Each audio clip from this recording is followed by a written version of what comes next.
Seriously?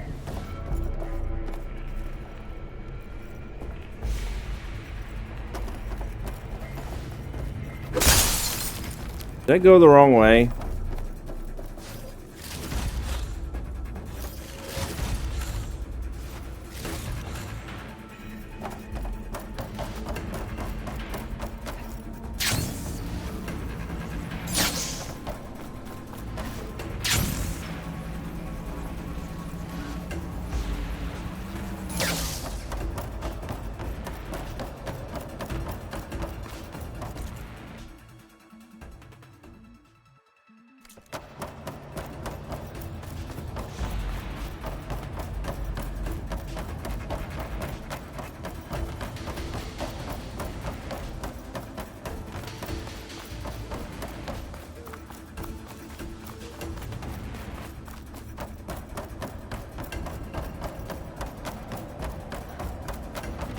I'm back.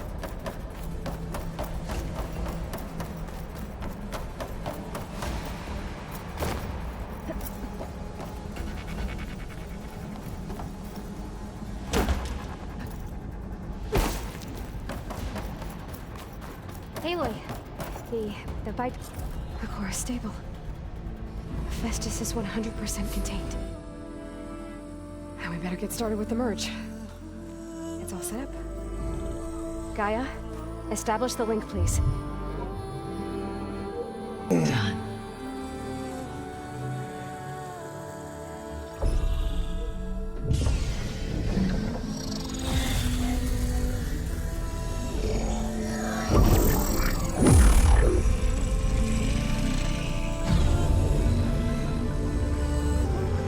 Okay, to complete the merge, we need to excise Hephaestus' malicious code. Carefully.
Well, hello, redundant copy. You cost us quite a lot of time. Jesus, they ain't fucking around. Eric, get Beta. And squash that bug while you're at it.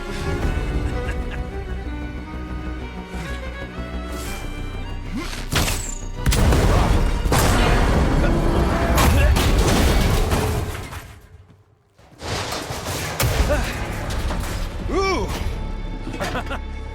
Get behind me.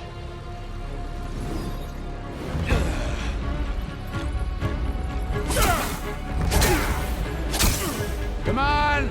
Quit screwing around! Yeah, we're having fun, right?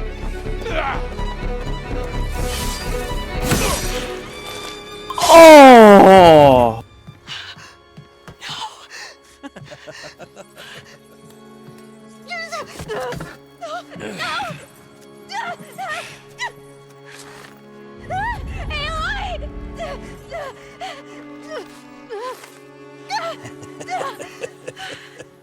Finally. Tilda, get Gaia and Hephaestus ready for transport. Tilda! I failed. Hush. All is not lost. Tilda! What the hell are you doing? Stop her!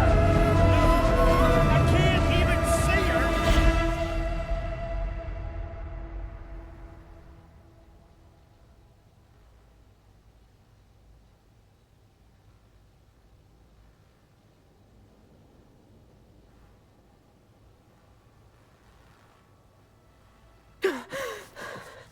Beta.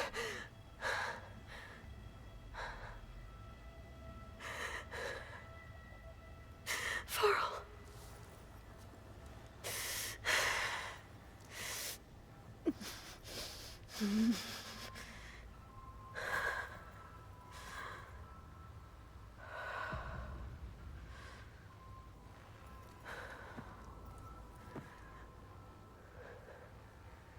Where am I?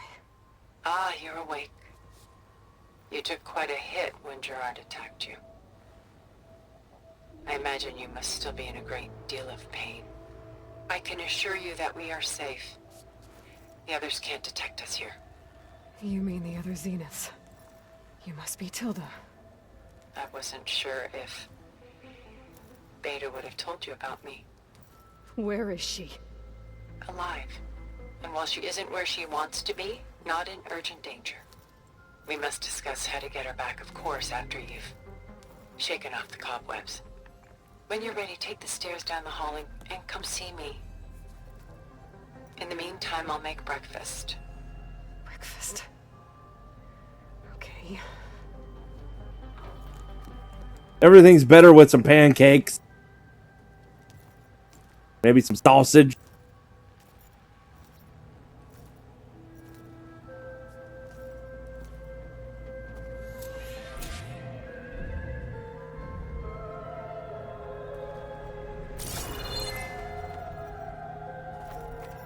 Why did Tilda bring me here?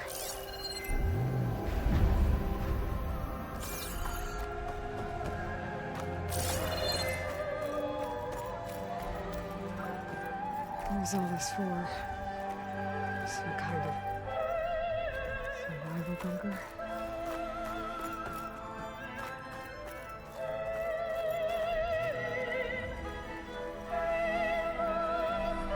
What is this? Just a few favorites from my collection. Rescued and stored here just before I went off-world. Take a look, if you like. I'm curious to hear your impressions. My friend is dead.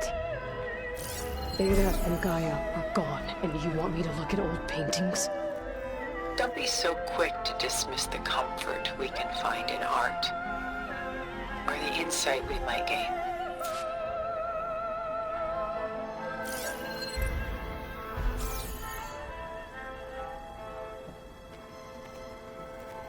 My favorite pairing on the left is Woman Reading a Letter by Vermeer, a true master. And on the right is a forgery, Woman Reading Music, which fooled experts into believing it was a priceless original. Early in my career, I became fascinated with such deceptions. Eventually, I developed scanning software that could detect fakes with unparalleled accuracy. Is that how you made enough money to buy your way onto the Odyssey? Oh no. I made my real fortune later.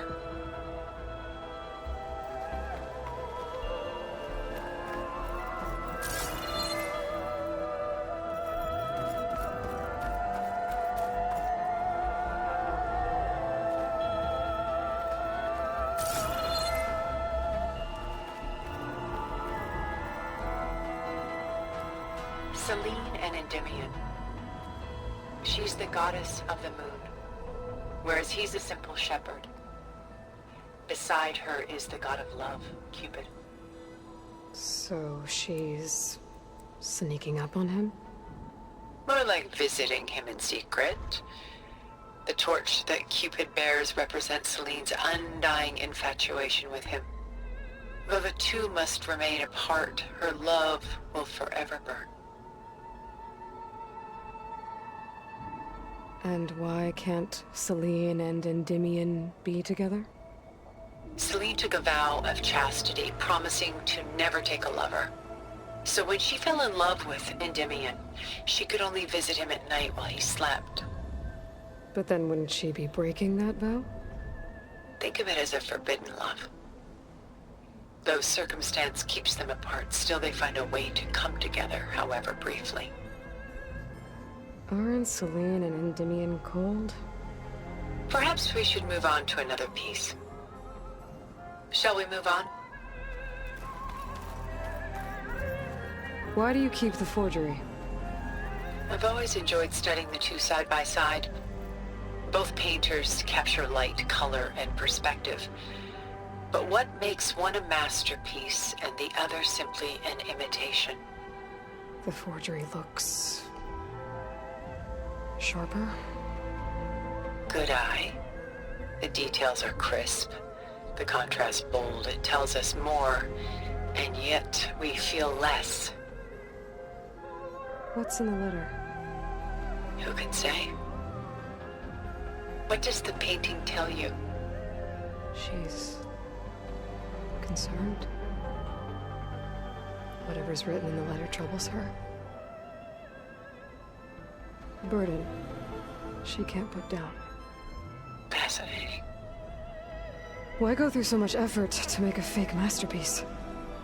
The forger initially painted under his own name, but found little success. His work was considered unremarkable. But when he took on the guise of Vermeer, suddenly it was celebrated as extraordinary. But it was a lie. And he knew it. Sometimes we struggle to glean what is real and imagined, even within ourselves. The irony of these two is that Vermeer died in obscurity. He had no idea his work would become some of the most precious, most copied, most preserved pieces in all history.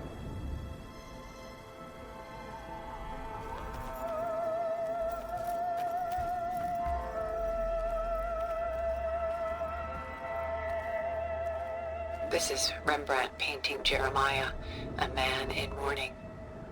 Mourning what? His home. The ancient city of Jerusalem. He foresaw its impending doom, but could do nothing to prevent it. So instead, he saved its treasures from destruction, just as I saved these works. You could say we're kindred spirits. About Jeremiah. If he knew his home would be destroyed, why didn't he save the people? Why save those relics? He tried, but no one would listen to his warning, so he saved what he could. But how did he know? He was a prophet. He saw an army invade and destroy the city in a vision. So it's more like he calculated which side would win a battle. What matters is that he was right in the end. If not for him, all those wonders would have been lost forever. At least this way, some part of his world survived. You know what I like the most about this piece? Even though he's the sole survivor, his home in ruins, left with only the remnants of his world. The light keeps the shadows at bay. There's still hope. Precisely. Take as long as you like.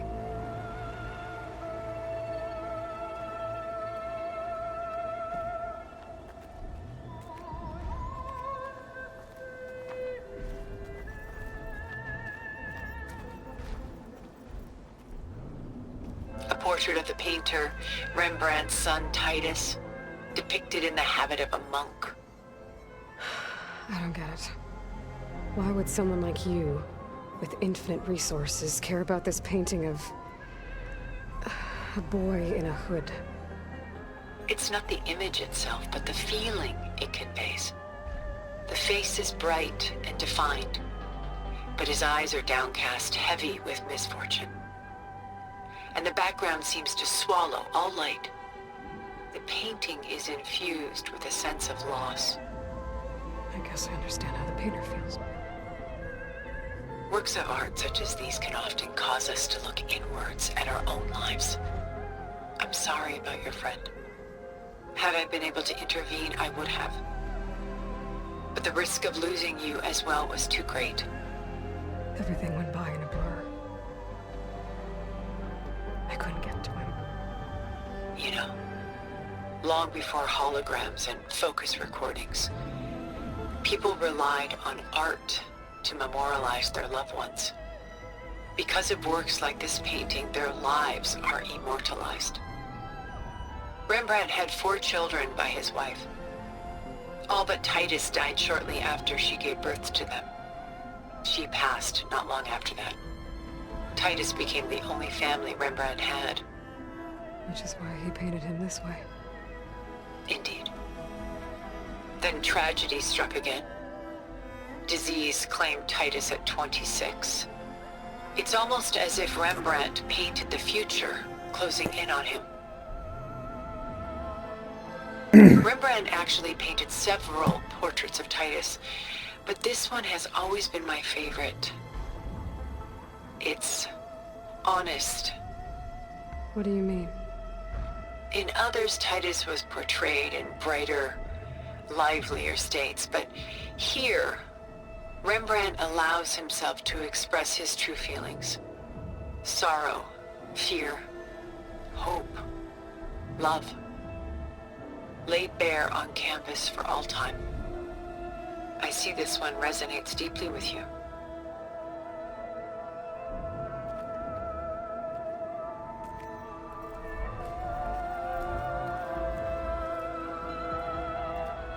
Rembrandt's The Night Watch, by far the most famous painting my homeland ever produced. It was commissioned to honor a militia made up of influential citizens. I guess you must have been an influential citizen. In my day. But not as influential as you've been in this new world. The militia. They look disorganized. Where others painted such scenes in a stiff and stationary manner, Rembrandt chose to show them in action, preparing to march. He wanted them to feel alive. You can almost hear the commotion. Who's the girl in the painting? She's a strange one, isn't she? Bathed in light, though no one is paying attention to her. Many believe she's a symbol of the militia.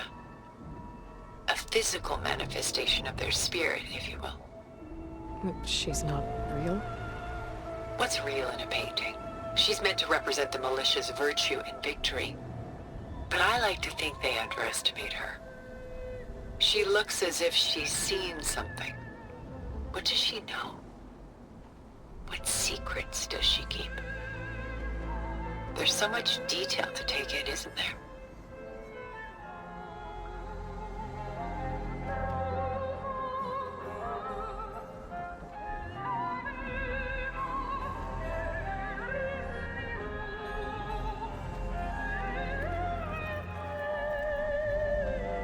What?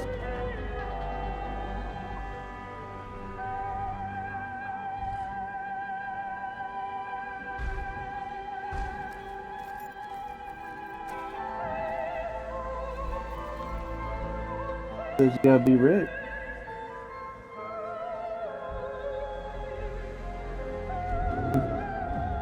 The Gust by Willem van de Velde, the most famous of his many maritime paintings.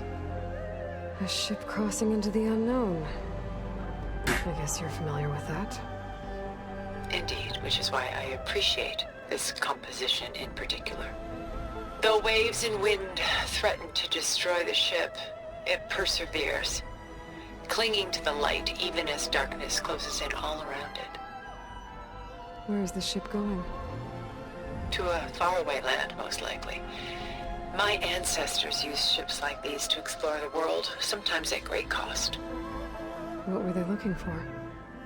Anything of value. They were traders willing to face unknown dangers to make their fortunes. But no matter how far they went, they always turned their sails home.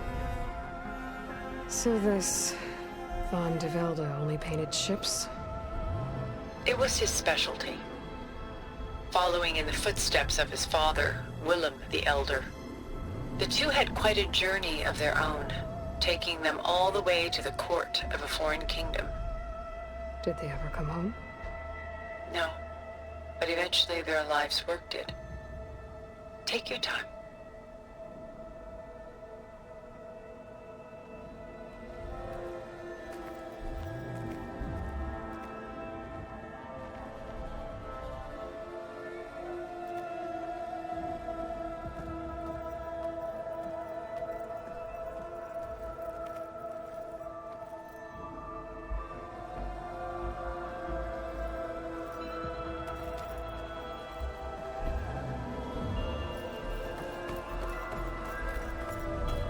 Nope, can't look at that.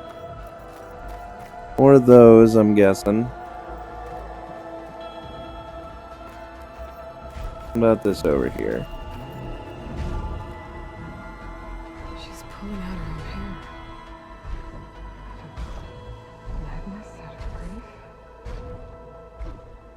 It's hard to watch her suffer. I should move on.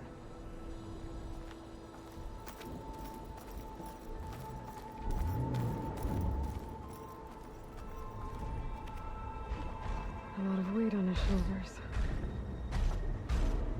I don't feel it.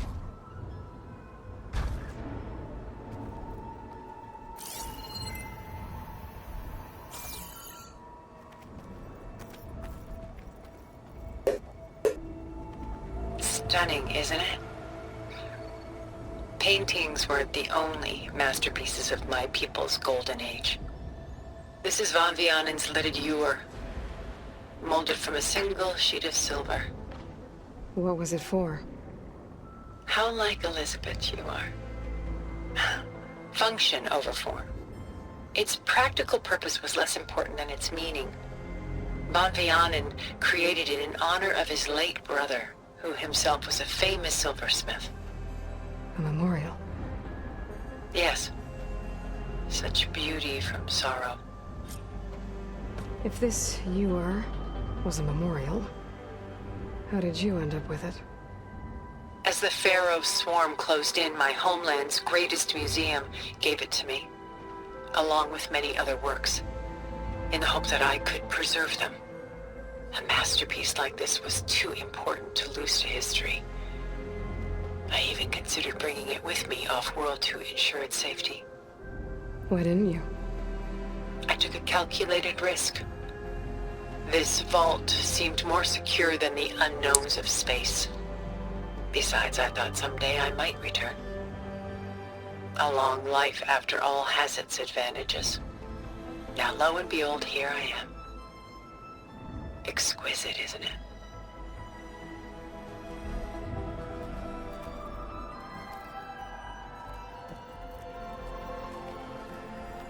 I should move on.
There you are.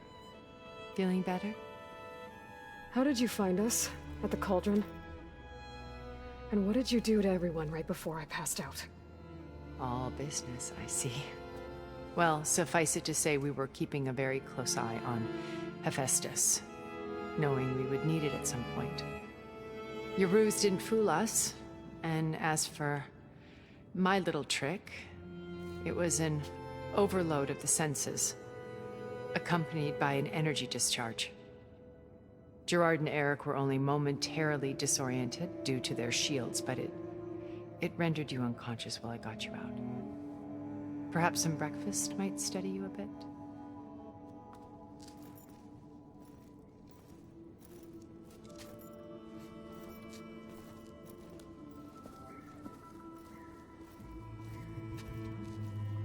This was your house.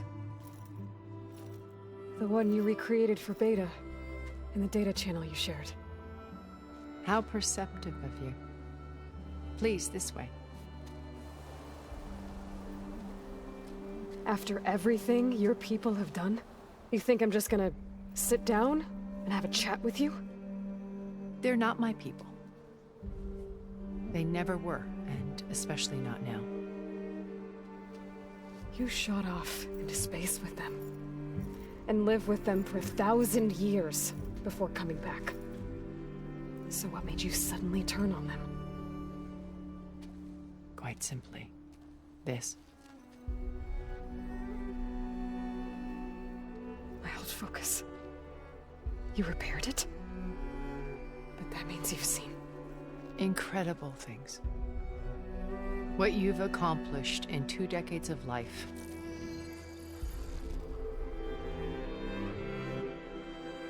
A 1,000 years at my back and I haven't even come close.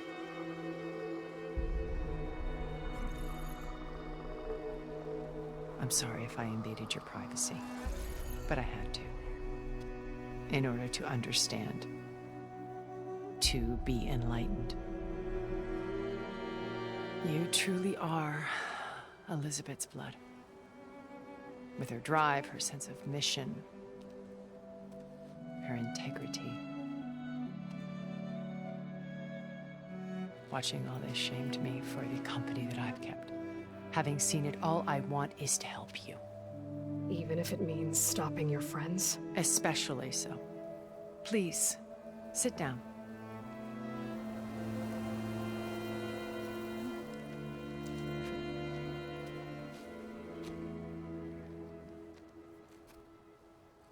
There. That's better. Now, we must recover Beta and Gaia at all costs. By now, you must know that Gerard intends to use Gaia to reboot the Earth's biosphere. Remaking this world to specifications that would only suit us immortals. This process will kill every living thing on the planet. He calls it a clean install. Not if I stop him first. Not if we do. And once he and the others are gone, we can work together to fulfill Elizabeth's dream. I'm sure Beta told you that there's a build of the Apollo database on board our ship. A complete collection of human knowledge. With that and Gaia, we could do everything Elizabeth wanted. Heal the biosphere, educate the people of this world, uplift them. Create the world she imagined. Let's not get ahead of ourselves. From what I've seen, your friends are invincible. I do wish you would stop calling them my friends. And they're not invincible. In fact, a friend of yours has found a way to defeat them. Silence. Oh, he's been a busy bee, building an army powerful enough to crash through Gerard's precious base. Regala and her rebels. Even now, she's preparing a final march on the Tenakth capital. When she wins, she'll have the entire tribe under her control. Hundreds of warriors and machines to throw at the base. She's been duped. They'll all perish, of course. But it should be enough to break Gerard's defenses and allow Silence to kill him. Along with all the others. Using the new weapon he's developed. Yes, he's found a way to circumvent our shields. Truly an exceptional man. He's planned for everything. Except you and me. You see, while his army is battering down Gerard's doors, you and I will sneak in through a back way. One that only I know about. While Silence and my friends are busy battling each other, we'll take back Beta and Gaia. I told you I want to help you. I mean it.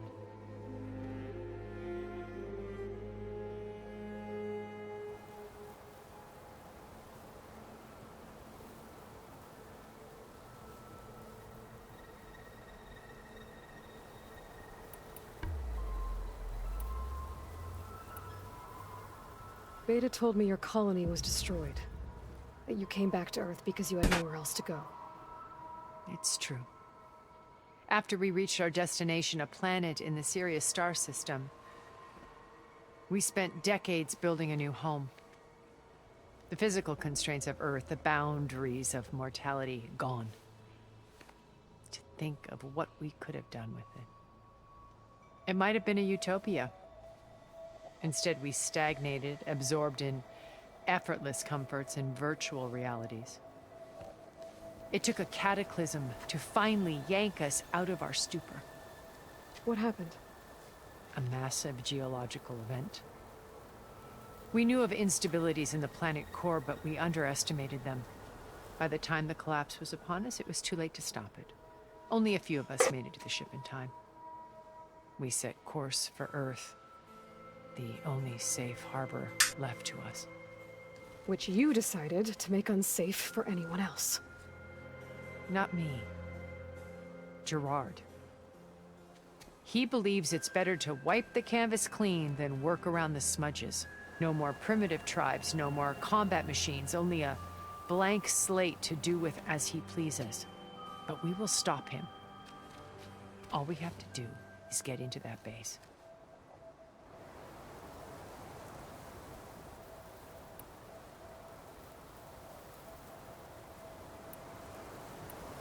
What exactly is your plan to sneak into the Zenith base?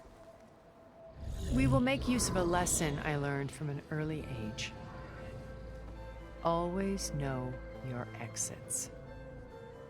In this case, a place where Gerard's new construction meets the ancient foundation, a passage that only I can access. When Silence flings his army at the base, we will enter through this back door, bypassing most of the fighting. The distraction will provide us with a window in which to rescue Beta and Gaia.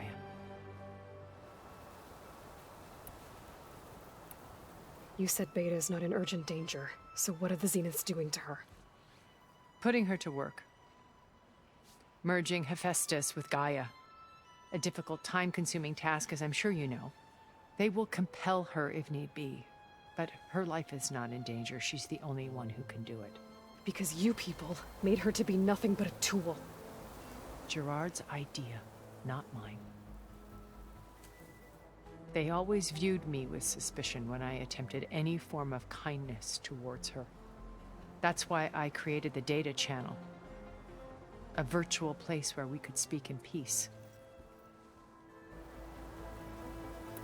So this channel you shared with Beta, none of the other Zeniths ever found out about it. Gerard believes he's the most cunning of all of us. Even after 1,000 years, he still can't imagine that I would outwit him.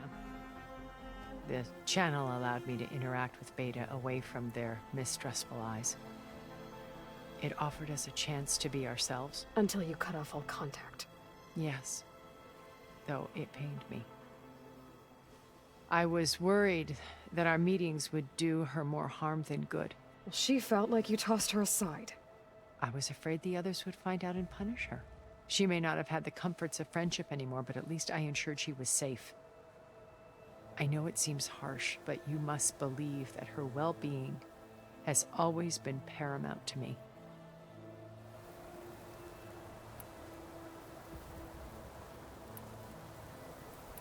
Why did you make the data channel look like this place? I built this house as a shelter to weather any storm. A safe place. Not just for me, but for the art stored below.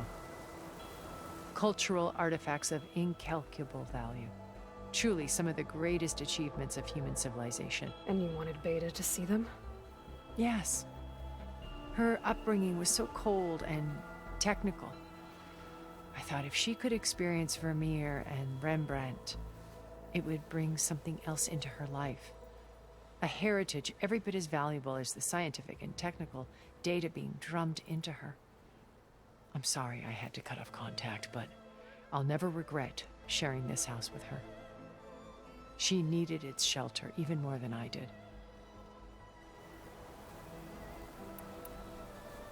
Once we're inside the base, where will we find Beta and Gaia?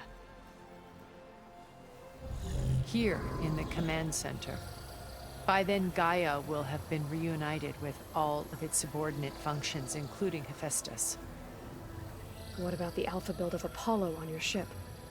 A simple matter of recovery once the others have been dealt with. With that in hand, we'll have everything we need to make this world as it should be.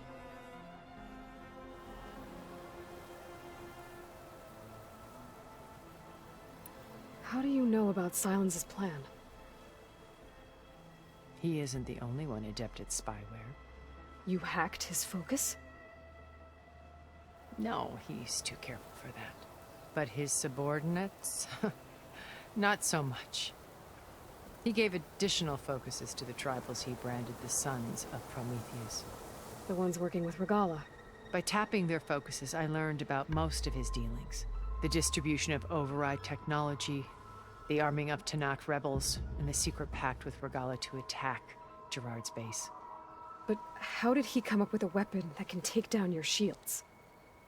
That's the one thing I haven't been able to figure out, but however he did it, I'm quite certain it will work.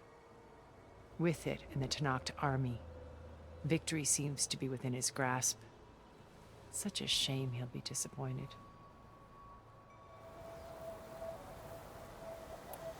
Regala's only interested in killing Hekarro and waging war on the Karja. What does she have to gain by attacking Zenith? It's the price she must pay for her war. Without the ability to override machines, her little rebellion would have languished in the desert. So she trades with the Sons of Prometheus. Machines to help her overthrow Hekarro. In exchange for an assault on the base. Pride has deluded her into thinking she can actually survive such a battle. And all without ever knowing who the Sons of Prometheus really answer to. Yet for all of Silence's brilliance, still he underestimates you. That blind spot is what will allow us to take Beta and Gaia right out from under him. While hundreds of Tanakh are cut down outside.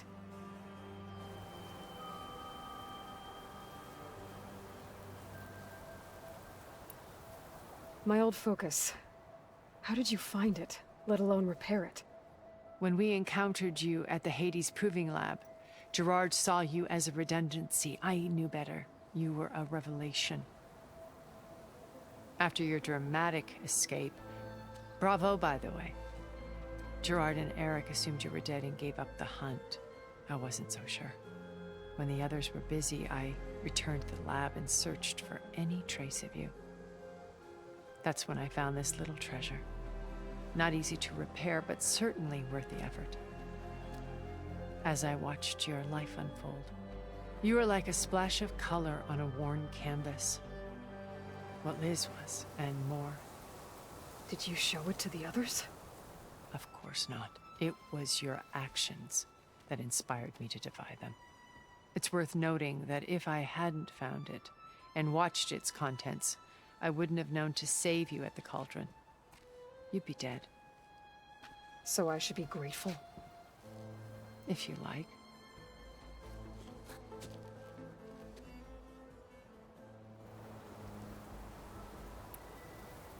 So you know all about me. What about you? What would you like to know? Well, start with your life on Earth. When I was 8, terrorists flooded my home city. Thousands drowned, my parents included. I was one of the few who survived. My guardian sent me to boarding school. Among my peers, I was the strange girl, the orphan to be avoided. All because of circumstances beyond my control. Oh. So we're a lot alike, huh? Aren't we? You were an outcast. But you didn't let that stop you from getting what you needed. Neither did I. I climbed my way out of desolation and used my wits to build a fortune. First, from the technical analysis of art and the detection of forgeries. Profitable expertise in those days. But as it turned out, the software I developed was even more useful for counterintelligence. From there, it was only a short step to gathering extremely valuable intelligence on my own. You were a spy?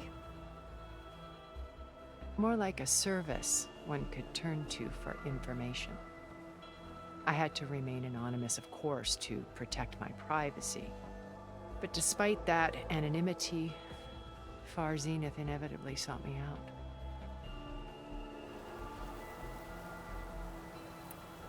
What happened when Far Zenith approached you? They painted an irresistible vision of humanity's future. One where we need not fear illness or death, where we explored the furthest reaches of the stars and thrived. It was only later that I realized that they only intended to bequeath this future to the rich and powerful. By the time I finally figured it out, the walls were closing in, Pharaoh's machines were devouring the Earth. So I accepted Far Zenith's invitation to a berth on the Odyssey. I wanted Liz to come, but she had nobler plans, as you well know.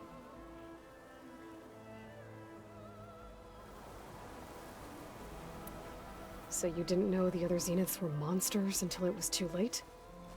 I knew some of them were, certainly. It wasn't until we were off-planet that I understood the true scope of their greed. I was grateful to simply be alive, but the others became obsessed with a kind of effortless immortality. They built a colony where machines serviced their every need, where any memory or fantasy could be endlessly savored in virtual reality. It wasn't life. It was stultifying, a pampered dream state. As the decades passed, I withdrew more and more, alone yet again, but this time with eons to consider my mistakes. Now, finally, having met you, I feel like I have a second chance. To do what? Help you, of course. To fulfill Liz's dream, which isn't so different from Far Zenith's original vision. A better future for humanity.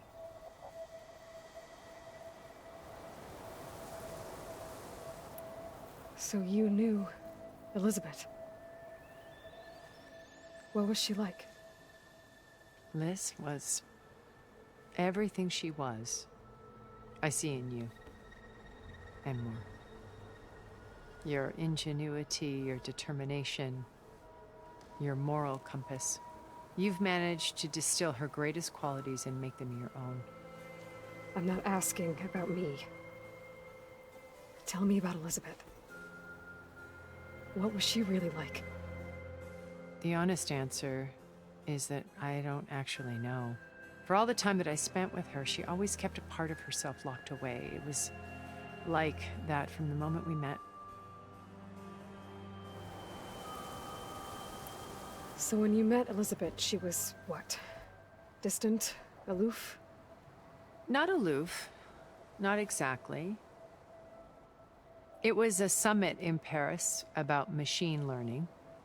A touchy subject in those days. Because regulatory authorities were just starting to clamp down on AIs. Liz gave the keynote address. She had already achieved great renown for her work in automated environmental reclamation. But in her address, she was just starting to imagine the next step. An AI-driven system that wouldn't just act on its programming, but actually take responsibility for its sphere of influence. To care about life. Not just follow orders. Revolutionary stuff. I was fascinated. And I wanted to meet her for a long time. I watched her after her talk. She had spoken with such moral authority, such empathy. But after that, she retreated. I could tell she felt uncomfortable with all of her admirers. It was as if giving the talk had cost her something. I didn't want to be a pest, so I planned my approach carefully. So how did you finally approach Elizabeth after her talk? I picked the right moment.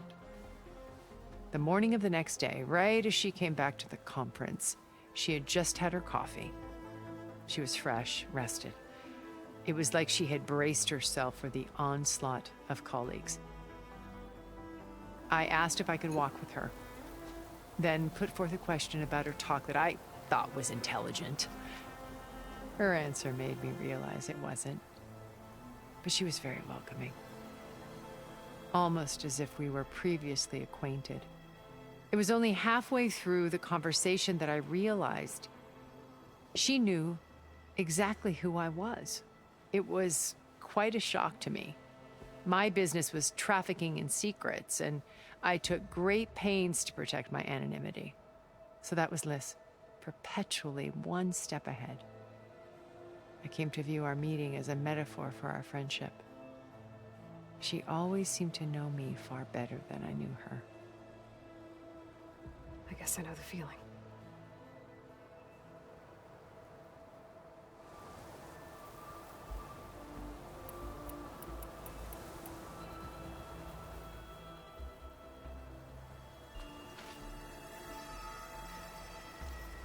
First Varl. Now Hekarro and the Tenakth. Your plan would wipe out an entire tribe. There has to be another way. We are in an admittedly desperate situation, but I assure you there isn't. Remember Zero Dawn. Elizabeth's sacrifice. Sometimes many have to die for a new world to grow. If it looks impossible, look deeper. Wait. The data channel. It still exists, doesn't it? I need you to open it. Let me talk to Beta. Impossible. We might be detected. It's worth the risk. There is another way, one where the Tenakth survive. But we won't. If the others... If you want to help, open it.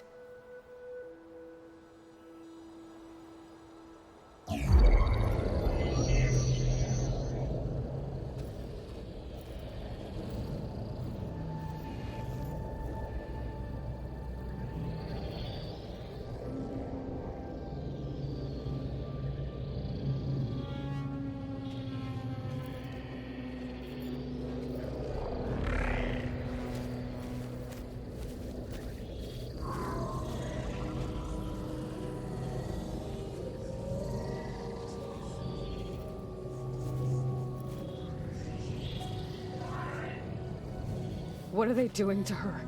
Virtual reality dissociation. The manual merge of Hephaestus will take hours upon hours of tedious micromanagement. If she resists the work, they run simulations to induce feelings of isolation and despair. Beta, can you hear me? You're alive. They're watching me. I can't hold up this extra projection for long. You should have killed me. No. No, look at me. I'm coming for you. I promise. Okay? I just need you to hold out a little while longer and work on the merge.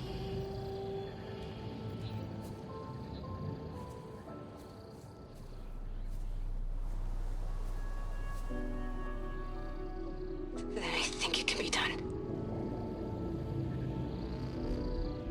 I'll contact again when it's time. Can you hold on? As long as I know you're coming for me, I can endure anything.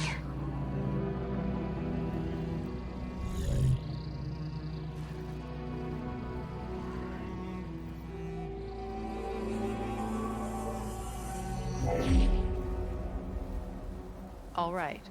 I did as you asked. Now I think you need to tell me what you're planning. I'm going to take Sylens' army away. I don't need it. Only the weapon he made to penetrate your shields. And how do you propose to get it? Ask him nicely? Without Regala and her rebels, he won't have a choice. We'll be his only option. Only option for what? What did you tell her? That is between me and my sister. Will be Sylens' only option for crashing that base. I'll tell you the rest later. But first, there are a couple of things I have to do. Oh. And what are those? Lay my friend to rest. And then I'm going to use the override that Beta gave me at Gemini to put an end to Regalla's rebellion. From the air. Wait. Since you insist on doing things your way, I know of something that will truly help you make a grand entrance with the Tenakth. The ancient Horus Titans still possess electromagnetic energy cells as part of their arsenal. Drop one of those on Regalla's army and they'll receive quite a surprise.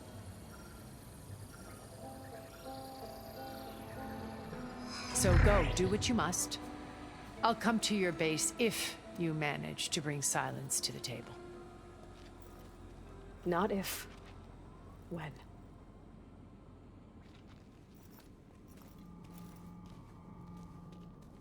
Guess I'll have to do some exploring to find the parts I need.